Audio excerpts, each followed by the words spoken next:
PMLQ,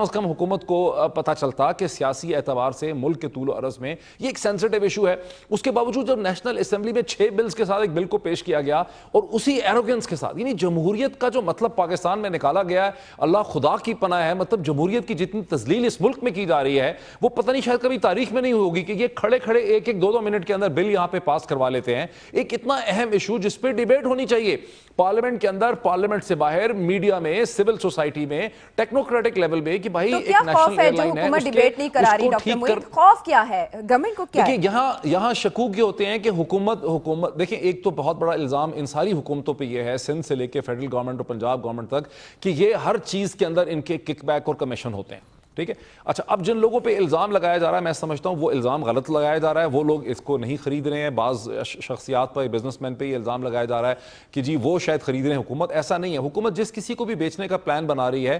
وہ transparent نہیں ہے, وہ ویزیبل نہیں ہے, اس میں شفافیت نہیں ہے. جب اس پہ کھل کے ڈیبیٹ ہوگی کہ بھائی یہ 230 ارب روپے کا اس کا خسارہ ہے, یہ آپشنز ہیں اس کو ٹھیک کرنے کی. جہاں یہ صحیح ہے کہ دنیا میں بہت اچھی پرفارم کرنے والی ایئر لائنز جو ہیں وہ پرائیویٹ سیکٹر کے اندر ایگزسٹ کرتی ہیں, جیسے کہ لارڈ احمد تھوڑی دیر پہلے مجھے برٹش ایئر ویز کا بتا رہے تھے, یا ان کی اسٹریٹجک مینجمنٹ جو ہے وہ پرائیویٹ ہینڈز کے اندر ہے. وہاں آپ دیکھتے ہیں کہ دنیا کی جو سب سے بڑی ایئر لائنز ہے, جو سب سے بہتر پرفارم کرنے والی ایئر لائنز ہیں, اور وہ 3 ہیں, ایمریٹ ایئر لائن ہے, قطر ہے, اتحاد ہے, وہ سب کی سب جو ہیں وہ اسٹیٹ ہیں کیریئرز ہیں, نیشنل فلیگ کیریئرز ہیں, ریاست کی ہیں, لیکن ان کے اٹونومس اسٹرکچر ہیں. اور میں آپ کے سامنے میں بڑی اہم بات کرنے لگا ہوں, لوگوں کو اس کا احساس نہیں ہے. دیکھیں پاکستان کے اندر آپ کے سامنے ایک پبلک سیکٹر آرگنائزیشن ایگزسٹ کرتی ہے, پاکستان آرمی, جس کے اوپر کسی کو سیاسی کنٹرول حاصل نہیں ہے. اور کیوں نہیں ہے؟ اس کے 5 پیرامیٹرز ہیں عائشہ جی, 5 پیرامیٹرز. وہ 5 پیرامیٹرز کیا ہیں؟ ریکروٹمنٹ اور انٹری. کوئی سیکنڈ لیفٹیننٹ کیا جے سی او بھرتی نہیں کرا سکتا, چیف منسٹر ہو, پرائم منسٹر ہو, فیڈرل ایم این اے ہو, سینیٹر ہو, وہ ایک سیکنڈ لیوٹیننٹ کو بھرتی نہیں کرا سکتا. وہ اس سیکنڈ لیوٹیننٹ کو کیپٹن نہیں بنا سکتا جب تک وہ اپنی ٹریننگ مکمل نہیں کرے گا, اس کی اکاؤنٹیبلٹی نہیں ہوگی, وہ پراپر ٹریننگ ایجوکیشن اس کی نہیں ہوگی. وہ سیکنڈ لیوٹیننٹ امتحان دیے بغیر پراپر طریقے سے کیپٹن نہیں بن سکتا. 70% لوگ جو کاکول سے نکلتے ہیں آفیسر ہو کے, سیکنڈ لیوٹیننٹ ہو کے, وہ میجر کے لیول پہ ریٹائر ہو جاتے ہیں. ان کو کوئی کرنل نہیں بنا سکتا کسی قسم کی جو ہے انٹرفیرنس ہے. تو جو 5 کسی بھی ماڈرن آرگنائزیشن کے 5 پیرامیٹرز ہیں, انٹری اینڈ ریکروٹمنٹ, اس کی پروموشن, ٹھیک ہے, پلیسمنٹ, ان کو کیا پوزیشنز ملیں گی, چاہے جرنیل کا بچہ ہوگا اس کو سیاچین پہ سرو کرنا ہوگا, اس کو جا کے سبات میں لڑنا ہوگا, اس کو جا کے فاٹا میں سرو کرنا ہوگا, اس کو کراچی میں یا بلوچستان میں اپنی ڈیوٹیز دینی ہوں گی, وہ سفارشیں کرا کے اس میں سے نہیں نکل سکتا. تو یہ جو 5 چیزیں ہیں, انٹری اور ریکروٹمنٹ کن بنیادوں پہ ہوگی, پروموشن کن بنیادوں پہ ہوگی, پلیسمنٹ کن بنیادوں پہ ہوگی, ٹف ٹریننگ سے کوئی اسکیپ نہیں کر سکتا, اور فائنلی جب کوئی غلطی کرے گا, کوئی بھنڈ کرے گا, تو اس کی اکاؤنٹیبلٹی جو ہے وہ آپ دیکھتے ہیں کہ آرمی کس طرح سے کرتی ہے. میجر جنرلز کو نکالا گیا, بریگیڈیئرز کو نکالا گیا, لوگ جیل میں جاتے ہیں, ان کی اکاؤنٹیبلٹی ہوتی ہے. یہ 5 چیزیں جب ایک آرگنائزیشن میں مسنگ ہوں گی, اور اب یہ فوج کی بات نہیں ہے, یہ 5 چیزیں آپ کو ایمریٹس میں بھی نظر آتی ہیں, اتحاد میں بھی نظر آتی ہیں, قطر میں بھی نظر آتی ہیں, دنیا کی ہر بہتر فنکشننگ آرگنائزیشن میں نظر آتی ہیں. کیوں نہیں ہم پاکستان کی پبلک سیکٹر آرگنائزیشن میں ہمیں پی آئی اے کو ایک اٹونومس آرگنائزیشن بنانا چاہیے؟ کدھر سے حکومت نے گارنٹیز دے دی آئی ایم ایف کو؟ کیوں دی حکومت نے آئی ایم ایف کو گارنٹیز کہ ہم اس کو بیچنے لگے ہیں, 6 مہینے میں اس کو پرائیویٹائز کرنے لگے؟ پہلے نواز حکومت کی یہ ذمہ داری ہے کہ وہ ایک مینجمنٹ پلان لے کے آئے. اگر وہ مینجمنٹ پلان ورک نہیں کرتا, جہاں بے تحاشا سبسڈی کھڑی کی جا رہی ہے, جو باتیں آپ تجویز کر رہے ہیں وہی مسنگ ہے. ڈاکٹر معید, جو باتیں آپ کر رہے ہیں وہ بہت ضروری تھی. ایک پی آئی اے کو جو 70s تک ایک بہت اچھی ایئر لائن سمجھی جاتی تھی, جو دوسری ایئر لائنز کو سہارا دیتی تھی, لیکن اب ہم دیکھ رہے ہیں کہ اس میں وہ بات ہی نہیں, دم خم ہی نہیں رہا. لارڈ احمد, کیا بات ہے, وزیر اعظم نواز شریف جب نہیں تھے حکومت میں تو وہ سابق صدر آصف علی زرداری کی اس پالیسی کو تنقید کا نشانہ بناتے تھے, نجکاری کے خلاف کھڑے تھے, لیکن آج وہ نجکاری کرنے پر مجبور ہو گئے. اور اگر مسافر خوار ہو رہے ہیں یا پریشانی کا سامنا پورے ملک کو کرنا پڑ رہا ہے, تو کوئی پلان بی ہی نہیں گورنمنٹ کے پاس. وہ میرے خیال میں میاں صاحب سیاست کر رہے تھے. اب جو ہے وہ گورنمنٹ کی ضرورت ہے, وہ چاہے آئی ایم ایف ہو, ورلڈ بینک ہو, دنیا کی جتنی انسٹیٹیوشنز ہیں وہ آپ کو بتائیں گی کہ جو لاس میکنگ بزنسز ہیں ان کو بند کیا جائے یا ان کو فروخت کیا جائے. اور پی آئی اے کے حوالے سے یہی ڈیمانڈ ہوگا. اگر میں بھی ہوتا تو ان کو یہی کہوں گا کہ یا تو اس کو بیچ دو یا اس کو بند کر دو, کیونکہ یہ جو ایکچول جابز پرووائڈ کرنے کا ایک سلسلہ ہر پولیٹیکل پارٹی نے چھوٹی پولیٹیکل پارٹیز ان کے بھی کوٹے ہیں اور ان کی اپنی یونینز الگ ہیں اس یعنی مجھے پتا ہے کہ ایم کیو ایم کی ایک پولیٹیکل پارٹی کی وہاں پہ یونین ہی الگ ہے پی آئی اے کے اندر. نہ کریں اس کو آٹونومس بنا دیں, نہ کریں انٹرفیئر. اب جو ہے وہ مسئلہ اتنا خراب ہو چکا ہے, میں آپ کو بتاؤں کوئی میجک کا ڈنڈا کوئی نہیں ہے جو اس کو ٹھیک کرے گا. یا تو اس کو بالکل بند کر دیں, لوگوں کو گھر بھیج دیں, اور یا پھر یہ مفت میں دے دیں کسی کو جو اس کو جو ہے وہ خریدنے کے لیے تیار. لیکن گارنٹی جابز کی آپ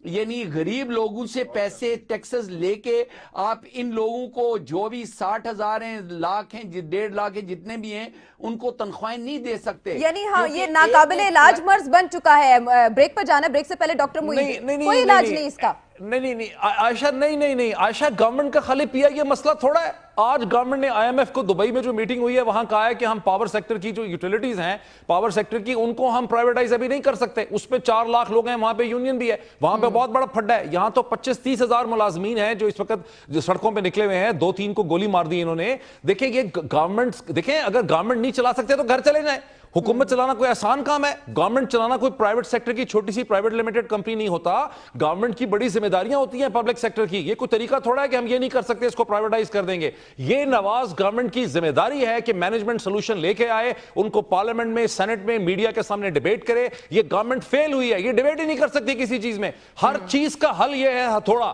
ہر چیز کا حل ہے آئی بی, ہر چیز کا حل ہے تشدد پولیس کا استعمال. ان کی مینٹالٹی کا مسئلہ ہے, اگریسو ہے بہت زیادہ. ٹھیک. ڈاکٹر معید, جس طرح سے آپ اگریسو ہو کے گورنمنٹ کی پالیسیز کو تنقید کا نشانہ بنا رہے ہیں, مسافر ایئرپورٹ پر کچھ اسی طرح کی صدائیں لگا رہے ہیں. پروگرام میں گفتگو کا سلسلہ آگے بڑھائیں گے بریک کے بعد.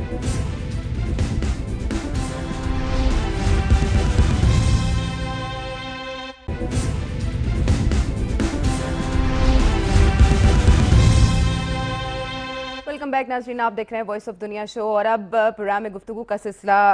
رخ موڑیں گے یو کے اور یورپی یونین کے معاملات کی طرف, جس کے بارے میں ریفرینڈم تو جون میں ہونا ہے, لیکن اس سے پہلے ایک سمٹ 18-19 فروری کو ہونے جا رہا ہے جس میں ایک پرپوزل دیا گیا ہے جسے ٹسک پلان کہہ سکتے ہیں ہم. اس بارے میں ہم لارڈ احمد سے رہنمائی لیں گے کہ اس پر اگر ڈیبیٹ ہوئی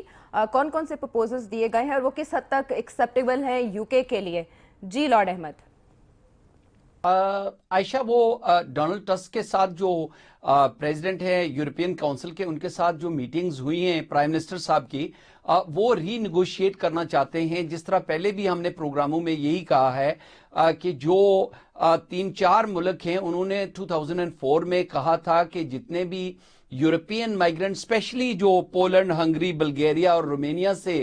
جو لوگ یہاں پہ آئے ہیں, اور ان کے اوپر کام کرنے کی اجازت تو ہے, لیکن ان کو سوشل سیکیورٹی اور ان کو بینیفٹ اسٹریٹ اوے جو ہے وہ نہیں ملنے چاہیے. آپ کو یاد ہوگا پولینڈ سے 1.3 ملین اور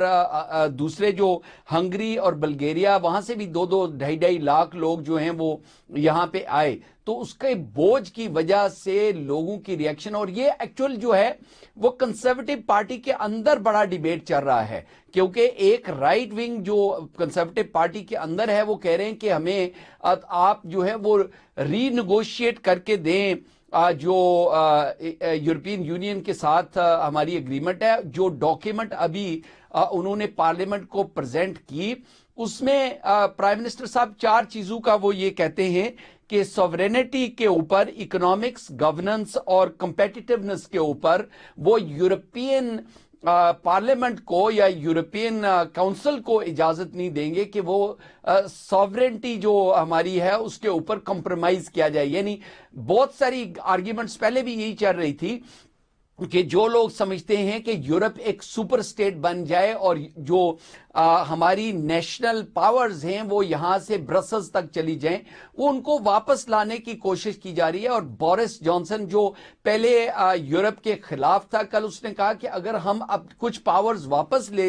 برسل سے واپس لے لیں تو میں جو ہے وہ یس کیمپین میں وہ کرنے کے لیے تیار ہوں, جس طرح ہوم سیکرٹری ٹریسا مے نے بھی پرائم منسٹر کو سپورٹ کیا. تھوڑا سا یہ بھی تو لارڈ احمد بتائیں ہمیں کہ جو یہ 4 کنٹریز نے بڑی شدید مخالفت کی ہے, پولینڈ, ہنگری, رومانیہ اور بلگیریا نے, وہ کہہ رہے ہیں کہ ہم اس ایگریمنٹ کو نہیں مانیں گے کیونکہ یہ ایگریمنٹ جو ہے ہمارے انٹرسٹ کے خلاف ہے, جو ایگریمنٹ ہو رہا ہے یورپ کے میں یو کے حوالے سے, یو کے کی مطلب جوائننگ کے. تو اس پہ ان کے کیا اعتراضات ہیں, وہ کیسے ریزالو ہوگا؟ دیکھیں وہ ان کے اعتراضات یہ ہیں کہ کیونکہ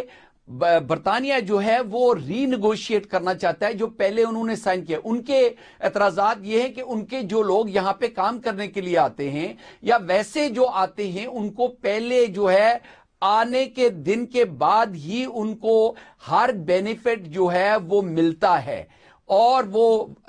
رائٹ ٹو ورک جو ہے وہ تو یورپین ممالک کے اندر ہر جگہ پہ ہے, لیکن right to take social security, right to take free services, یہ جو ہے وہ برٹش گورنمنٹ بند کروانا چاہتی ہے, کیونکہ جو لوگ کم از کم 4 سال یہاں پہ کام نہیں کرتے ان کو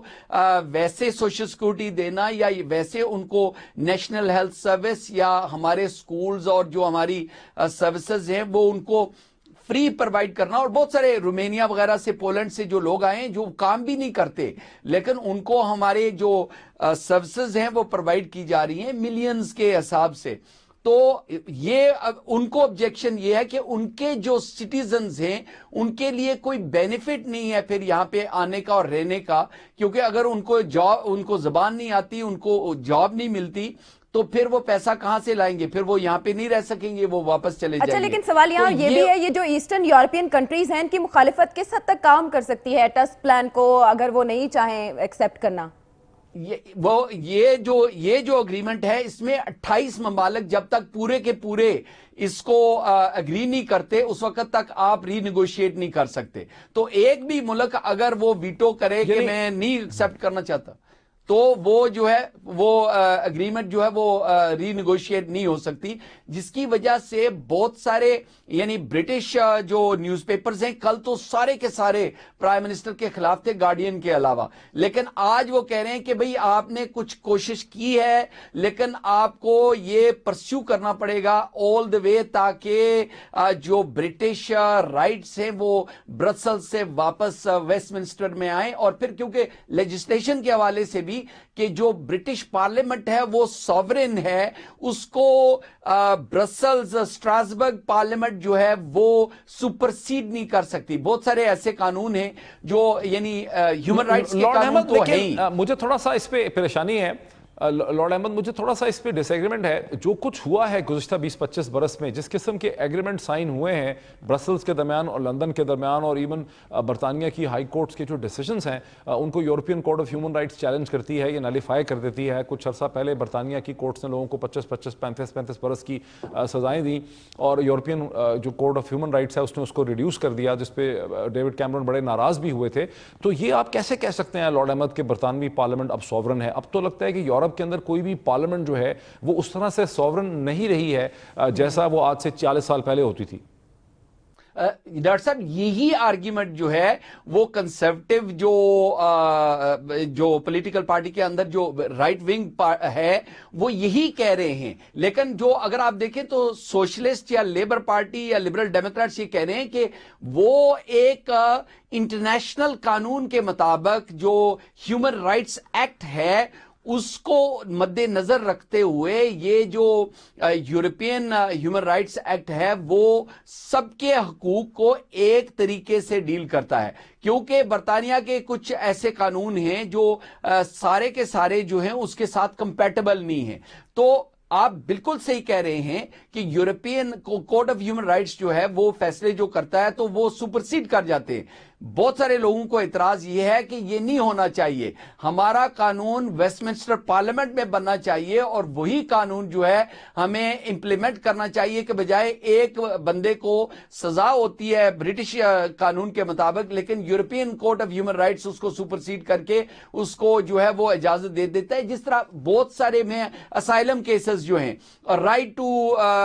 to family, right to live without fear and without being persecuted when you are returning to your country of origin. تو اس قسم کی چیزیں برٹش گورنمنٹ فیصلہ کرتی ہے, نہیں یہ اگر بندہ پاکستان جاتا ہے تو یہ بالکل سیف ہے, لیکن جب یورپین کورٹ میں جاتا ہے وہ کہتے ہیں نہیں آلریڈی کیونکہ پاکستان کے اندر اس طرح کے لوگ پرسیکیوٹ ہوئے ہیں یا افریقہ کے اندر یا کسی جگہ پہ, تو اس کا جو ہے اس کے حقوق کو